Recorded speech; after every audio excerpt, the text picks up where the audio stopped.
Hi there, it's Becky Raisler. I have Becky's Journals on Instagram and on YouTube. And if you'd like to come see me on Facebook, I'm at Rebecca Raisler, Roesler. And today I'm going to show you my newest journal that I just finished. This journal is an altered Reader's Digest book. And what I did was I just took out the book block and then I rebuilt the journal. And this book was was published in 1957, I think. And I'm calling it the Dragonfly Journal because it's got a dragonfly on the cover.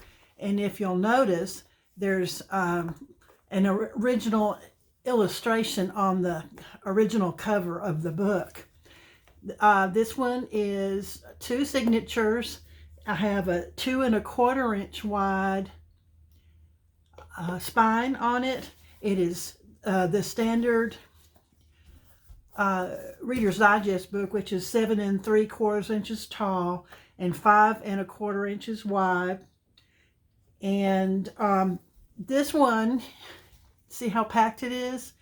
It's only got 2 signatures in it, and each signature only has 9 full pages, unfolded pages in it. And normally I put 10 to 14, but because of the size of this journal and how much stuff I wanted to pack into it, I only put 9 pages. So that's 2 signatures times 2 equals 18 pages total in this book. But you multiply that times 4 to get individual pages instead of full unfolded pages. So there's 72 individual pages in this book. Plus, I probably have, I'm guessing at least 20 fold out pages or flip up pages tipped in to this book. So it's not just 72, it's probably closer to 92 with all the flip outs and flip ups and fold outs and everything that I've put in there. And what I did with this journal is I used as many of the original illustrations in this book. The 1950s Reader Digest books, not only did they have fabulous printed covers in them, on them, but they have just tons and tons of hand-drawn illustrations that they used to do back then. And the books that go into the 70s have their hand-painted illustrations, but they're more like photographs, and there's not very many in them. So this is just, the back cover is just a duplicate of the front cover, and I didn't want to block anything on the cover on these. So I just, when I rebuilt the spine, the original spine was only about, less than 2 inches. And I forget what it was, 1 3/4 inches.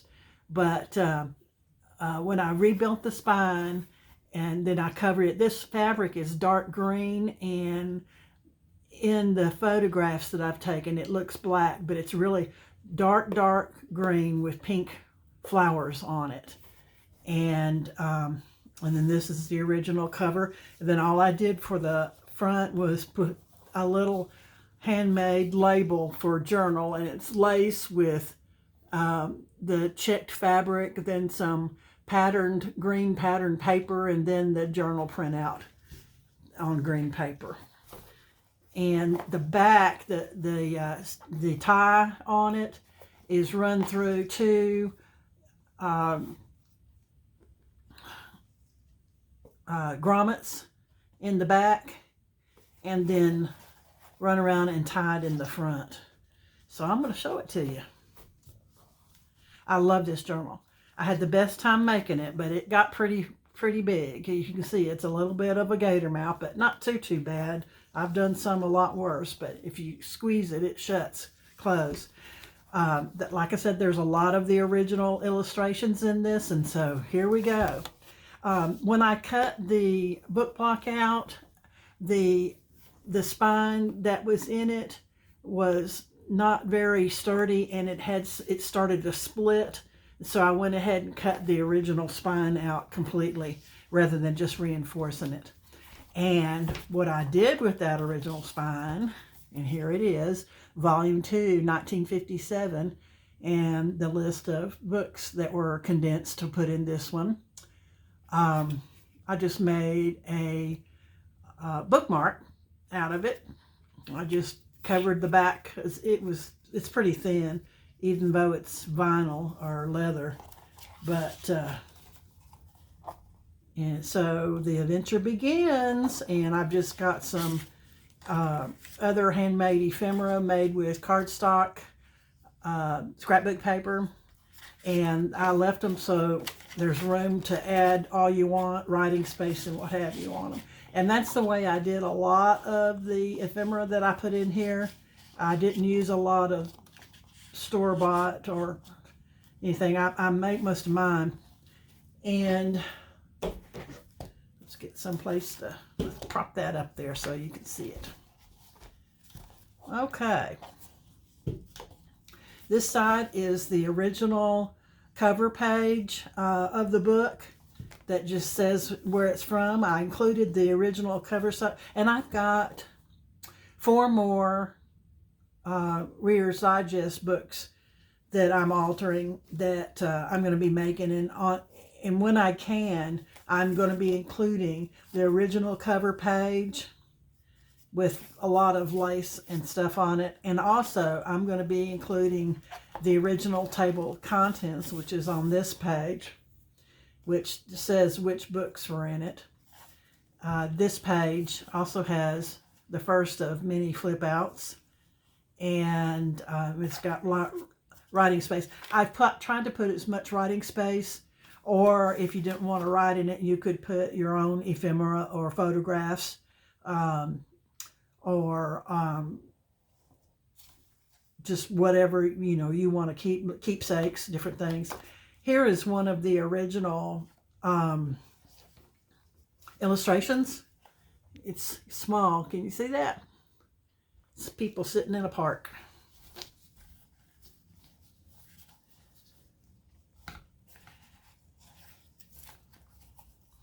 This page has a pocket and 2 journaling cards that I made to write on, or whatever you want to do with them. Now, what most people do when they get my journals, when they're created like this, is they take all the ephemera that I put in the pockets. Even though I did hand make just for this to coordinate with this particular journal spread, even though I did coordinate, a lot of people take all the journaling cards and tags and everything out, and then once they go through it, they put what they want in, because you can move all these things around. You don't have to leave it exactly like I do it. One of my favorite things to add to all my journals is these printouts of or stamps of words, and I do a lot of that. I usually make my pockets and stuff out of either fabric or cardstock, usually scrapbook paper, cardstock. This page right here, and you may not be able to see it, but because it's real pale, but this is hand dyed. This is a hand dyed paper doily that I tore apart and glued some of it down, and it provides a lot of really pretty texture. See possibility everywhere. This page right here was from a vintage embroidery book that I got from a thrift store. So it's just embroidery patterns from the 70s. The book was from the 70s. This is one that you've seen if you've been following my Junk Journal January post for 2024. This is one that you have seen. and it was my resolutions page that says, I just want to make nice things. And that's my only resolution for this year, for 2024, is to make as many nice things as I possibly can while I'm still able. I am 70 now, and I'm starting to get a lot of problems with carpal tunnel syndrome and arthritis in my hands and my shoulder and everywhere. So my hands and my arms and shoulders are starting to really bother me. And depending on how long I can continue to do this, I will keep on doing it. But if you're interested in getting some of my journals that I do make, I post them in a playlist on my channel in YouTube, which is Becky's Journals. But I have a playlist that is Becky's Journals for Sale, and I keep all the ones in that list, all the flip-throughs videos in that list, showing you what I currently have for sale. So I keep that list up to date as best I can. And this just has some plain cards, journaling cards, that can be added into this pocket. And you can see here, I covered the white back of a scrapbook paper. I covered it with McCall's sewing pattern, tore pieces of it, some McCall's sewing pattern. And the easiest and quickest way to do that is with a good quality glue stick. The glue stick, I just rub the glue stick all over the page, and then I slap that pattern down and smooth it out, and it's there and it stays there. The glue stick I use is Elmer's Extreme. It's got this wide surface area for spreading it, and I highly recommend this, for especially for if you're gluing down a tissue paper like this is. For the heavier paper, I use paper to paper. I use art glitter glue. I've used everything else in the whole world. I've been collaging and journaling and doing all that, and I don't like to use a really wet glue because it takes too long to dry and it makes everything bubble up. But if you use the art glitter glue and just glue with this metal tip, it will hold it down there. It won't bubble up a whole bunch, and it dries super fast. I mean, like within 30 seconds it's dry. And so you know, having to get out a hairdryer or a heat gun and wait overnight and all that stuff. This is a pocket that I made with a master board. And if you want to see a video about how I make master boards and how I use them, then I've got one in my Becky's art tips and I don't know, it's Becky's tips and tutorials, I think. Becky's Art Tips and Tutorials. It's one of my playlists that I've got there. Okay, here's one of my flip up pages. This one is just various different scrapbook papers, and this is an original illustration from the book, and this is an original illustration page right out of the book. This right here is another flip out page. This is a page from the original book, and it tells a little summary of what it's a preview of what that book was going to be. So if you're not familiar with tip-ins, a tip-in is just something that you just fold down one edge and then glue, and then I put, since this paper is really old, it gets brittle and it tears real easy. So I use washi tape. Even though I had glued it, I used washi tape to help strengthen that fold so it wouldn't start tearing at the fold. But I do have torn edges here, and I just left them.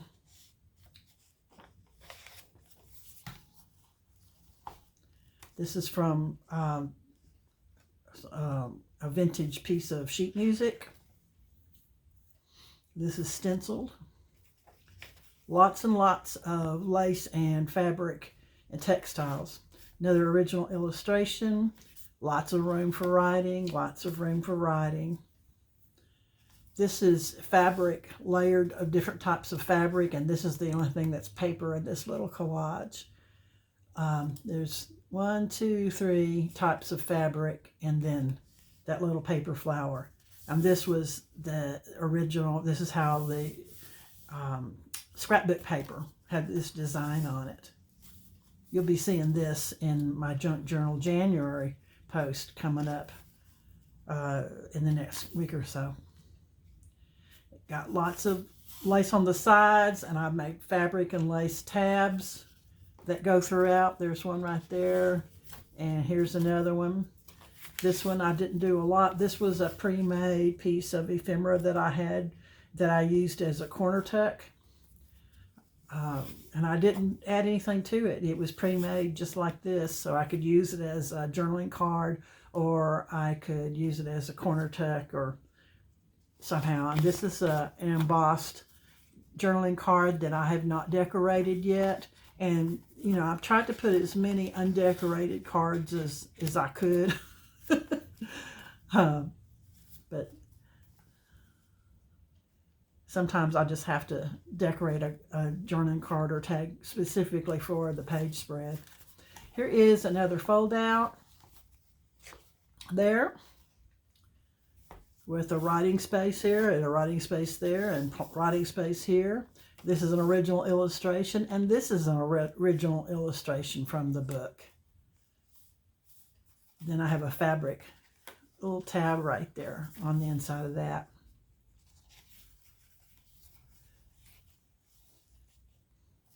Back of that sheet music and another stencil. And by the way, this is just the white back of this scrapbook paper that somebody had asked me the color of this green. It is Bundled Sage Distressed Oxide ink that I just rubbed on with an ink applicator, that the wood-handled ink applicators that are also sold by Ranger.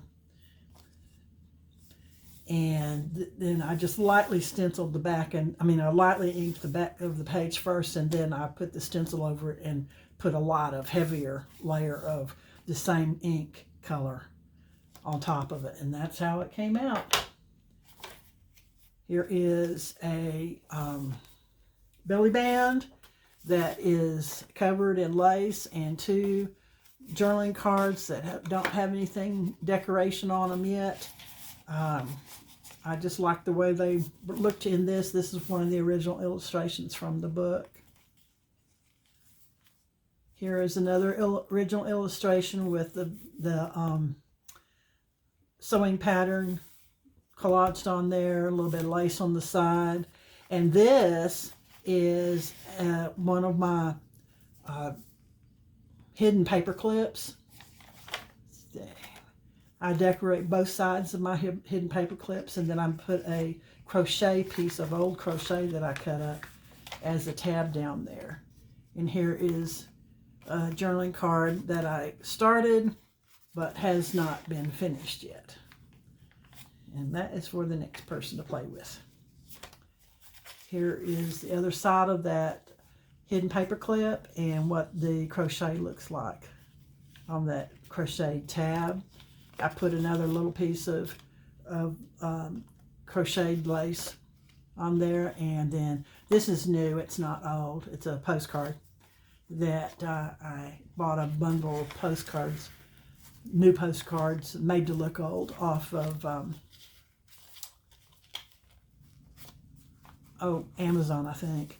Another original illustration with a little bit of handmade. This is vintage, or it could be antique, handmade lace right there. This is hand sewn, not machine sewed.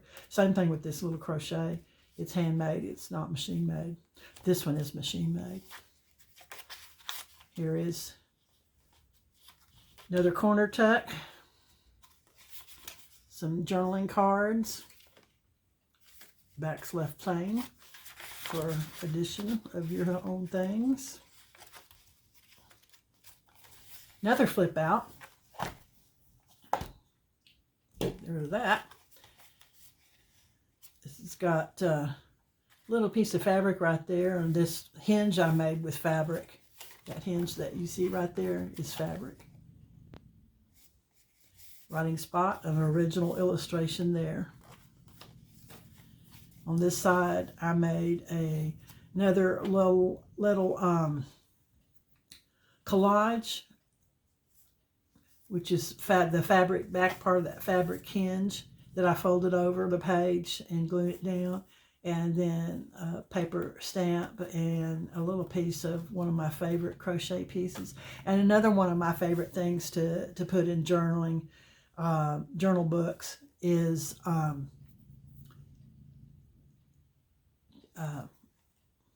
mind just went completely blank. Definitions from the dictionary. This is just something I printed out off the internet. I printed out a bunch of definitions from a dictionary that I liked, and I pre-made. These are all I keep pre-made, and so when I want to use one, I've got it ready to go in whatever color. I've got them in pink and green and blues and neutrals. You know, I've got quite a few, and I make them. And this is a stamp on this one right here, and this was printed off the internet. But I also use a lot of the Tim Holtz sayings and words and phrases. I use a lot of those, and I just have everything pre-made so I can pop them in there. This little collage there. This is from a magazine, and it's not shiny because I covered it up with my Elmer's Extreme Glue Stick. I just rubbed a layer of Elmer's Extreme Glue Stick, and I did let it dry overnight so it wouldn't be sticky. And then I put the little finishing piece of lace on top to finish it off the next day. Lots of writing space there. Here's the middle of the journal between the two signatures, and I just left writing space there. Or you could put photographs or your own ephemera on there if you like. Give out what you most want to come back. That's one of Tim Holtz sayings that I just had pre-made with the little frames around it. With them, that's just cut out.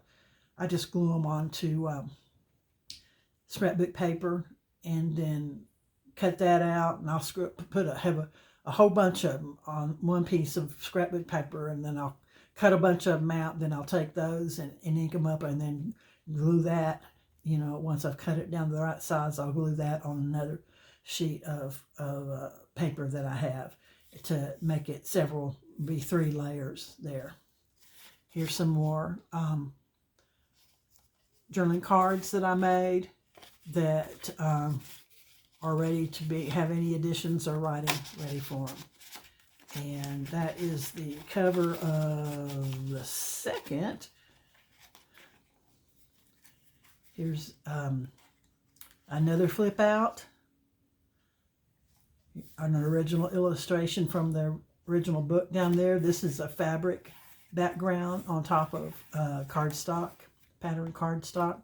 And you notice I've got my little tab there, made from a piece of cardstock. And fabric, and then one of my little words I stamped and then made backgrounds for. This is stenciled. This is a piece of antique or vintage lace probably from a dresser scarf. I buy these dresser scarves, and they're long and narrow like a table runner, but they're only about 3 feet long, and they're not like 8 feet long like a table runner would be. They're like 3 feet long and a foot wide, and I buy them for like $1 at yard sales or sometimes in antique stores. Original illustration there. And what do you know? Yet another flip up. This is from the original book. It was the title page of one of the condensed books that was in this Reader's Digest book. I call them stories. It was one of the stories. The Muses Are Heard. A condensation of the book by Truman Capote. I thought that was really cool.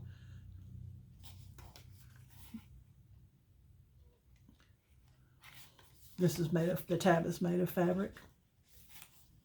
Here's another illustration from the original book. In my defense, I was left unsupervised, and that is one of those Tim Holtz sayings.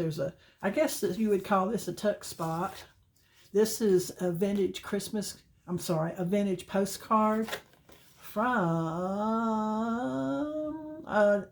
an auction. It was the Collector's Treasures auction. And it's got the auction dates. It says it's from 1989. And so I tucked that in there because I had it and I thought it was cool. There is another journaling card that I made to go in there. And it's got a lace tab right there. Back of the lace tab. This is ribbon run through lace. How about that for that edge? Vintage lace on this edge. An original illustration and a little bit of collage to go with. There was a blank white spot right there and I decided to collage it. Another corner pocket made with a masterboard, a couple of journaling cards that are ready to be done something with. This is the back of the embroidery book page, which it was showing where all these different embroidery patterns came from. Map of Hungary showing craft districts. So apparently it was embroidery patterns from Hungary. And this is showing different stitches. And I just double layered up lace there. This page came from, well, you can see it here. It's the back of, I used this as the center of this signature. And it was a page in a home and garden coffee table book that I got at a thrift store for next to nothing, or else I got it at the library, annual library sale.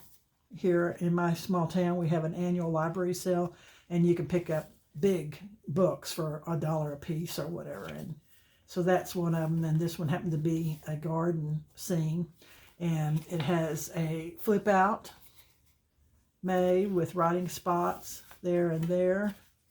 And it has another type of belly band going horizontal instead of vertical, and 2 handmade journaling cards.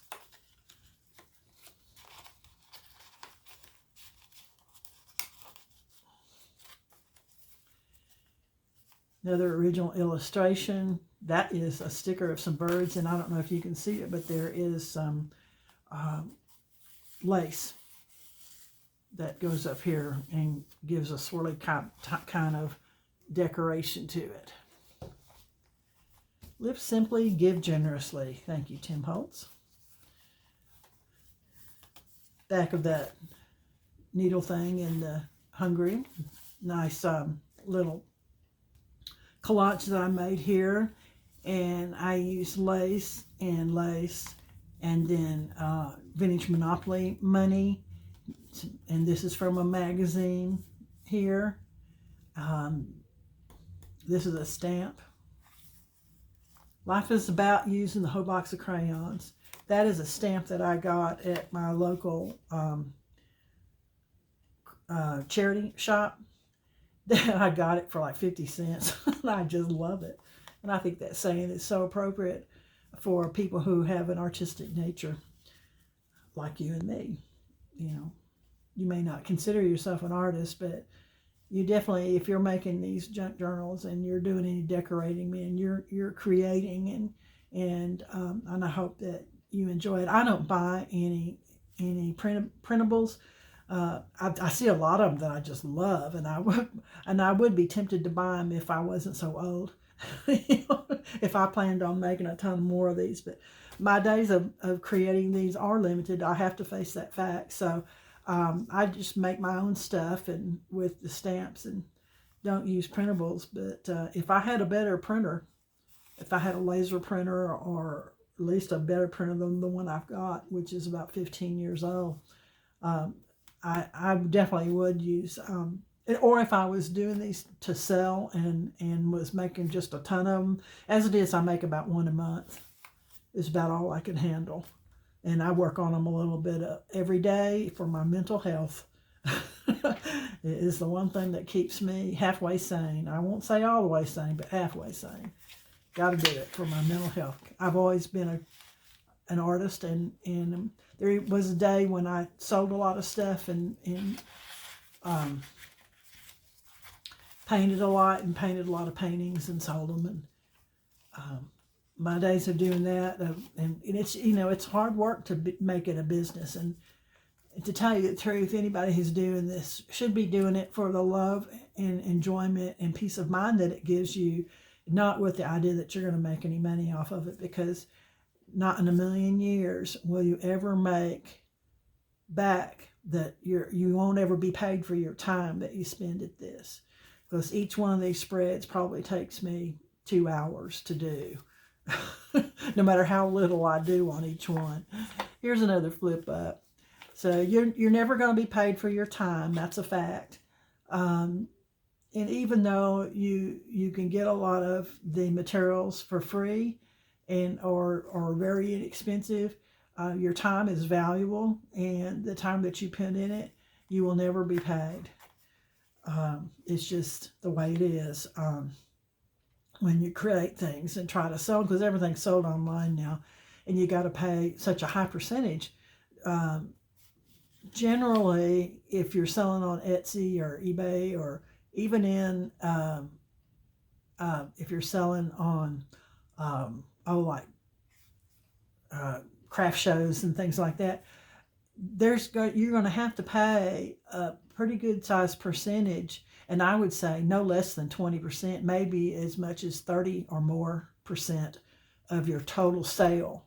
And that includes if you're doing it, if you're shipping it out, you're going to pay 20 to 30% of the shipping costs too, because that's the way the online stores do it nowadays. They combine it together. So and even if you rent a booth in a craft store or do a craft shows that travel around, you're still going to have to pay for your overhead. You're going to have to pay for somebody to handle the transactions. You're going to pay a large percentage on that, and then it all adds up. So you can figure somewhere between 20 and 30% is what you're going to pay out of for any amount of money that you get coming in.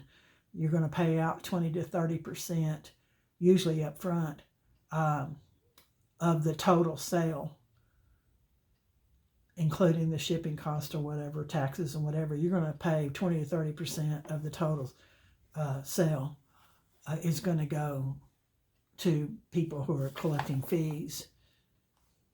It's not like it was when eBay and Etsy first started. They've got their fees have run up crazy, and they used to not charge fees on your taxes and shipping costs, but they do now. eBay does too. They all collect it. I looked into Shopify, and it was the same. You're paying 25, 30, and they say, oh well, we've got all these people that are looking at us, and we're collecting all the money, and we're handling all this, any advertising and all that. But the thing is that on all of these different venues, when you try to sell, you're going to have to bring in your own customers from someplace else. Either you're following on Instagram or YouTube or whatever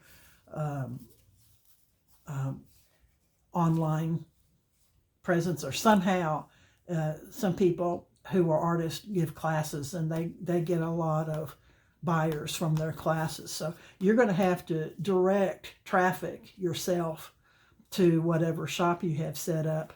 And that takes a lot of time and a lot of energy, and I do mean a lot. So there's another original illustration with a little bit of lace, and I like to put a little bit of lace or fabric on every page. There's lace there, lace and fabric there. That flip up with another one of my little words that I stamped out. Another original illustration. And this paper right here, it's the last I have. I'm going to have to do it again. But it is paper that I hand dyed with lemonade. Kool-Aid lemonade. Lemonade Kool-Aid. Anyway, I'll have to do that again one of these days maybe, but I sprayed it on and then I shook it off and it came out really neat. This is a slide made with my,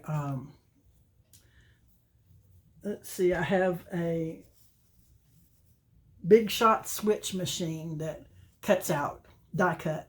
It was made with a die cut and then decorated up. This is just some journaling cards that I really haven't done much to other than ink up the edges. Here's another original illustration and a fabric tab that I made with scraps. Another little collage that I made with a Monopoly game card. It's a vintage Monopoly game card. And some fabric and paper.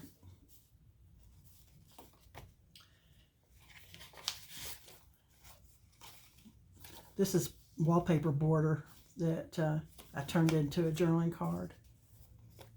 And this is one of those Tim Holtz cards that they sell. I forget what they call them, but they're different sizes of cards that I like to add for something additional. This is another pocket that I made with the Masterboard, and then I added some fabric embellishments on top. Here's the very back. I recently printed out, finally I got around to it, my own little made by Becky Raisler. And the last pocket is just scrapbook paper,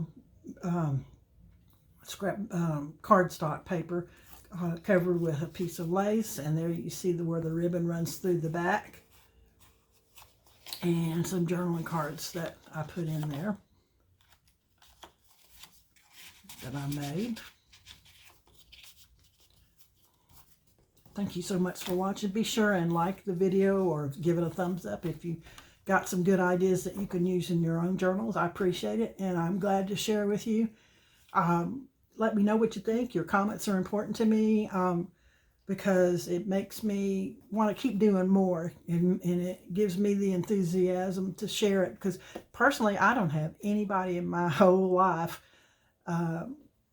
that is interested in nobody in my family or any of my friends are the slightest bit interested in looking at what I do here. So I really, really, really appreciate you letting me know what you think, and comments, and following my channels and visiting me on Instagram and Facebook. It really means the world to me, because it's the only contact I have with anybody else who appreciates this type of thing like I do. Y'all have fun, and I hope you got some good ideas here. Have a good day. Bye-bye.